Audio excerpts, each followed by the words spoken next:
Love today படம் முடிச்சிட்ட பிறகு எனக்கு நிறைய கதை வர ஆரம்பிச்சது. கதை வந்தால் என்ன சொல்லுவேன், சினாப்சிஸ் கதை சுருக்கம் வந்து மெயில் பண்ணுங்க அப்படின்னு சொல்லுவேன். அப்போது அந்த மாதிரி தான் டூடோட சினாப்சிஸ் வந்துச்சு, படித்தேன், இன்ட்ரெஸ்டிங்காக இருந்துச்சு.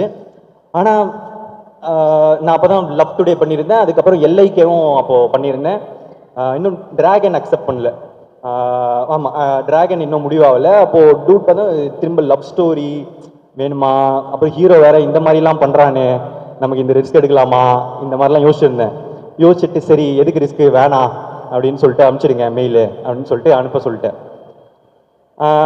சரி முடிஞ்சிடுச்சு அப்படின்னு பார்த்தா திருப்பி வேற ஒரு இடத்துலேருந்து கால் வரும்.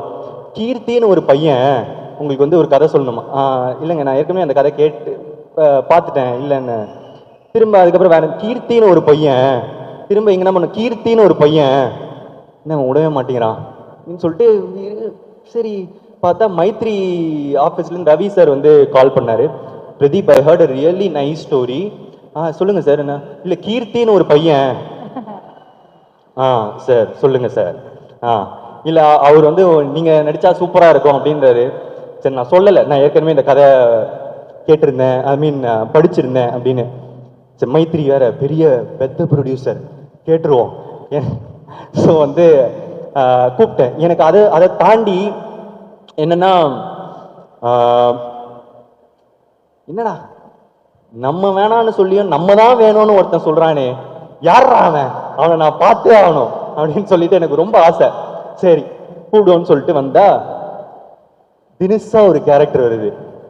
இந்த சட்டெல்லாம் வந்து போட்டுட்டு அந்த பட்டன் கூட இது வரைக்கும் இந்த லூஸா ரெண்டு கையும் இந்த மாதிரி வந்து அவுத்து விட்டுட்டு ஒரு இப்படி இந்த மாதிரி வந்து நிக்கிறான். ஓகே சொன்ன உடனே கீர்த்தி சொல்லிட்டு ஷேக் ஹேண்ட் வேற சொல்லிட்டு உட்காந்தாரு. உட்காந்து நான் வந்து கேட்குறேன், ஏன் ஒய் மீ அப்படின்னு கேட்டோடனே, இல்லை ப்ரோ நான் வந்து லவ் டுடே படம் பார்த்தேன், பார்த்துட்டு எனக்கு ரொம்ப பிடிச்சிருந்துச்சு. அதுக்கப்புறம் நான் ஒரு கதை வச்சிருந்தேன், அது நீங்கள் பண்ணால் நல்லாயிருக்கும், நான் படம் பார்த்துட்டு வர உங்களுக்கு ஏற்ற மாதிரிலாம் வந்து மாற்றினேன் அப்படின்னாரு. எனக்கு ஏற்ற மாதிரி மாற்றினீங்களா? இதை நம்பலாமா நம்பக்கூடாதா?